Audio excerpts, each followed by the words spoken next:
The Rhino Conspiracy Podcast. Available now by downloading the Xtra 1063 app for Apple or Android.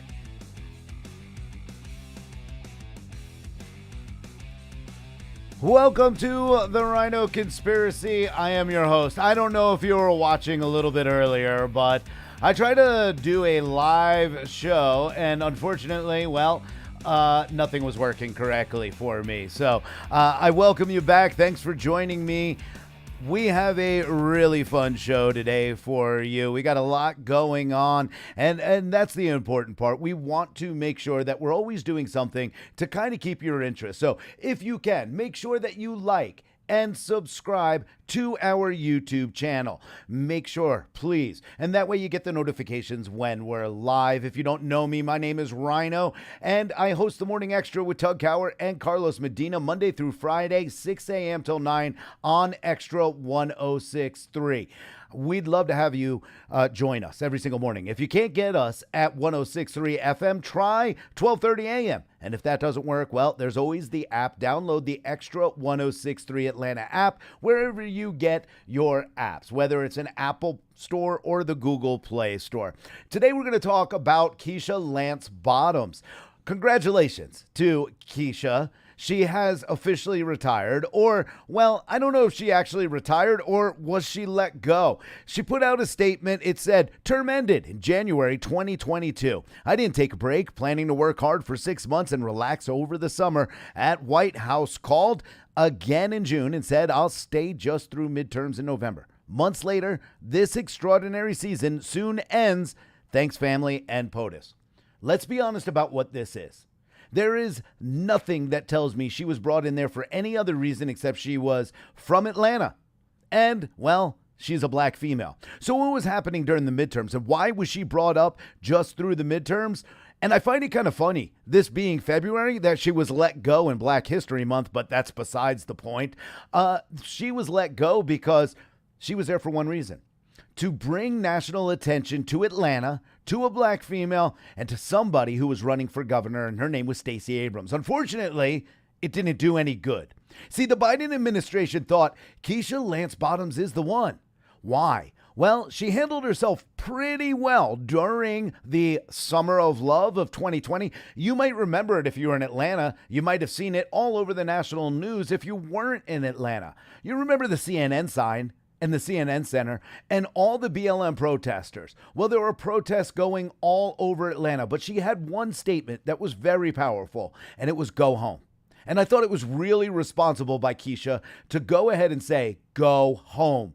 This is our city, and you are destroying our city. Now, we know most of those people were Antifa members and Black Lives Matter members that were from outside of this city, and they just were here to cause trouble. But I will say she did a good job. Now, here's where it went wrong for Keisha, and here's why she really won't have a political future. I'm going to go to a video of that year, and I want you to watch and listen to what she says, because I think it's very important.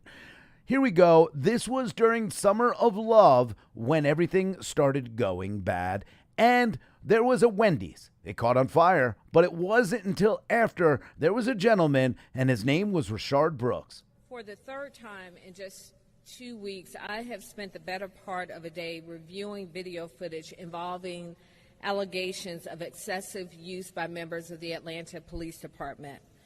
Tragically, the most recent incident involved the fatal shooting of a 27-year-old man, Rashard Brooks. Officers were called in response to Mr. Brooks falling asleep in his car while in the drive-through line at a local Wendy's. After a series of questions and administering a field sobriety test, officers attempted to arrest Mr. Brooks. While attempting to handcuff Mr. Brooks, he tussled with the officers and was able to take the taser from one of the arresting officers. As Mr. Brooks ran away, he turned over his shoulder and appears to fire the taser at one of the officers. The officer, in turn, shot Mr. Brooks with his service weapon. All right, so here's the important part about this, okay? Number one, there was a word she used in there, Mr. Brooks tussled with police officers. No, he resisted the arrest. He resisted police officers. That's the big problem. Number 2, he said appeared to fire. No, he did fire Garrett Rolfe, the officer's taser, at Garrett Rolfe and was running away. Now, everything else, she was right on. Garrett Rolfe did shoot Rayshard Brooks in the back. Now, he was running away and he was also firing back. Again, he turned and looked and fired back with the taser. Now, could Garrett Rolfe have tased him? No, he could not. Why? Well, you know the answer. Because Rayshard Brooks tussled with the police officer, or actually fought the police officer and stole, not took, stole the taser. Now, Garrett Rolfe could have tased him. Unfortunately, it didn't work out that way. Now, here's the other part of the problem. Because all that was factually correct and all that information was correct. But next is what she says is really where the problem lied. I firmly believe that there is a clear distinction between what you can do and what you should do.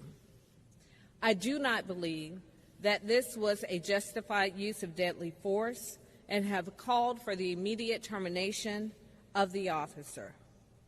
Okay, the immediate termination of the officer again, Garrett Rolfe, and she didn't feel like it was a use of force. Now, that being said, the press conference that was held was actually held just a few minutes after Garrett Rolfe got home. Garrett Rolfe was never given the due process that he was due. He wasn't allowed to come in and speak, turn in his service weapon, do anything. In fact, he lived over an hour away from where they wanted to meet. She made this decision before actually getting the evidence. The fact of the matter is this, and what I just told you. Garrett Rolfe didn't have a taser. If he did, he would have been able to tase Rayshard Brooks. Rayshard Brooks would have been able to go to jail. The other thing she forgot to tell you, by the way, is that when he was drunk and driving, when he was drunk and passed out in the Wendy's parking lot, it was his daughter's 3rd birthday. He was supposed to be at her party, but he wasn't there. Rayshard Brooks was nothing but a criminal. He stole a taser.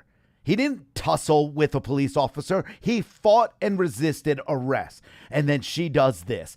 And she says that she ordered his firing immediately without giving him his due process. She vilified all police in that moment, and that's why Keisha Lance Bottoms lost all credibility. That's why Keisha Lance Bottoms stepped down as mayor, and that's why Keisha Lance Bottoms will never be in public office again. She may be a part of Fair Fight. She may do some good things. Don't know.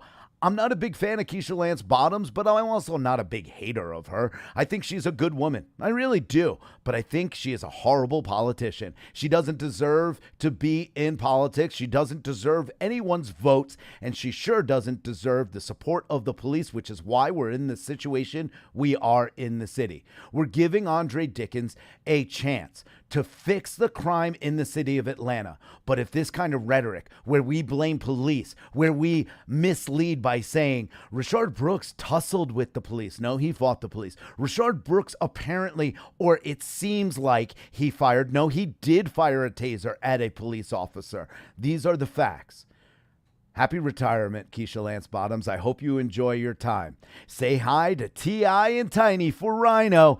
This has been the Rhino Conspiracy. Tune in every Tuesday, every Thursday for the Rhino Conspiracy. Please don't forget to like and subscribe. And don't forget to download the Xtra 1063 app. Till next time, I am Rhino. And, oh, wait. One other thing before I let you go. On Thursday, there's a special edition of the Rhino Conspiracy. But after that, at 3 p.m., Guy Benson has invited me to host his show for him while he goes away. We're going to have some great guests. I'm talking to Governor Kemp, hopefully. We're trying to get Joey Jones to come on. We got some big news that we can really use his insight on. Also trying to get Rand Paul. We got to talk about what's going on with the Department of Energy and the lab leak. I left a word out. And that was theory. So we'll see you on Thursday. And don't forget to tune into the Guy Benson Show from 3 p.m. till 6 right here on Xtra 1063. And listen to Rhino, a conservative, taking over for Guy Benson Thursday afternoon from 3 to 6. We'll see you then. Have a great day. And I'm Rhino.